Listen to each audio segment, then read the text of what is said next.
Hi friends, welcome back to our channel. కాకి స్వేచ్ఛగా, ఆనందంగా, సంతోషంగా ఎగురుతూ జీవిస్తోంది. ఒకరోజు హంసను చూసి దగ్గరకు వెళ్ళి, తెల్లగా అందంగా ఉన్నావు, నీవు చాలా అదృష్టవంతురాలివి అని పొగిడింది. దానికి హంస, నాకంటే అదృష్టవంతరాలు చిలక, 2 రంగులతో ఇంకా అందంగా ఉంటుంది. ఈ ప్రపంచంలో ఆనందంగా ఉండే పక్షి చిలుకే.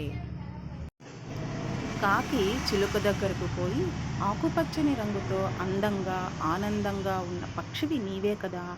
దానికి చిలుక ఒప్పుకోక, నాకంటే నెమలి చాలా రంగులతో ఇంకా అందంగా, ఆనందంగా నాట్యం చేస్తూ ఉంటుంది. చిలుక జూలో ఉన్న నెమలిని చూడ్డానికి వెళ్ళింది. దానిని చూస్తూ పిల్లలు, పెద్దలు కేరింతలు కొడుతూ ఉన్నారు. నెమలి, నీవెంతో అందంగా ఉన్నావు, నిన్ను చూడ్డానికి వేలాది మంది వస్తున్నారు, అదృష్టవంతురాలివి అంటూ పొగిడింది. దానికి నెమలి, నేను కూడా అందంగా ఉన్నానని చాలా మురిసిపోయాను, కానీ నా అందమే నాకు శాపమై నన్ను ఈ పంజరంలో బంధించేటట్లు చేసింది. నిజానికి కాకివి నీవే అదృష్టవంతురాలివి, హాయిగా స్వేచ్ఛగా ఎక్కడైనా తిరగగలవు. సరిగ్గా అదే మనం కూడా ఇతరులతో పోల్చుకొని చూసుకుంటాం. మన ప్రతిభా పాటవాలను, శక్తి సామర్థ్యాలను, తెలివితేటలను గుర్తించం, పరిగణలోనికి తీసుకోం.